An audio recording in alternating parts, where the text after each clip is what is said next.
7.32 ये भी अच्छा कलेक्शन है क्वेश्चंस का। देखिए आप, read each statement below carefully and state with reasons if it is true और false. During rolling the friction force of friction act in the same direction as the direction of motion of the centre of mass of the body. जब rolling हो रही है तो force of friction 0 होता है और उसकी फिर डायरेक्शन डिफाइन होने की बात ही नहीं होती। अगर होता भी है तो वो फॉरवर्ड भी हो सकता है, बैकवर्ड भी हो सकता है।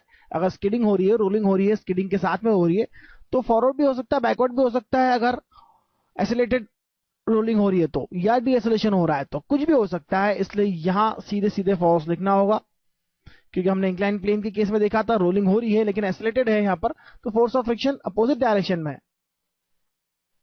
लेकिन यदि यही रोल करते हुए फ्रिक्शन अपवर्ड डायरेक्शन में एक्ट होता है, मूव करता है, तो यहां रिटार्डेशन हो रहा है और इस केस में यहां force of friction upward direction में एक्ट होगा और मोशन भी अपवर्ड हो रहा है, देख रहे हैं आप, तो फॉल्स होगा जवाब, क्योंकि कभी ऊपर भी हो सकता है, नीचे भी हो सकता है, जीरो भी हो सकता है। फॉरवर्ड, बैकवर्ड या जीरो कुछ भी हो सकता है फोर्स ऑफ फ्रिक्शन की direction. The instantaneous speed of point of contact during rolling is 0। Pure rolling की अगर बात करूं तो instantaneous speed of point of contact, yes true, 0 होती है।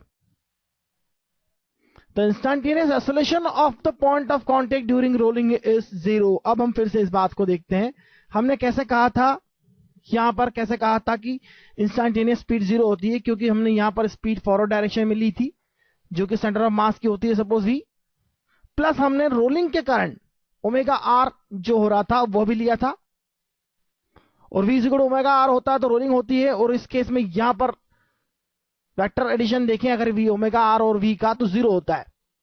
और in case of acylated motion, अगर सेंटर ऑफ मास का एसिलेशन a है तो इस पॉइंट का भी एसिलेशन a फॉरवर्ड डायरेक्शन में होगा। और अल्फा आर अगर यहां पर है,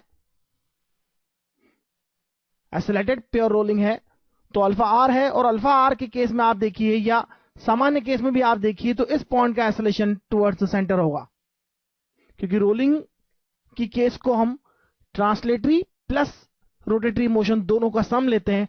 ट्रांसलेटरी मोशन के कारण v यानी एसिलेशन 0 होगा। यहां इस एसिलेशन को यदि आप थोड़ी देर के लिए ले भी लेते हैं, लेकिन अगर एसिलेटेड रोलिंग हो या नॉन एसिलेटेड रोलिंग हो, v equal to omega r की केस हो, तो भी सेंटीमीटर एसिलेशन तो दोनों केस में होगा।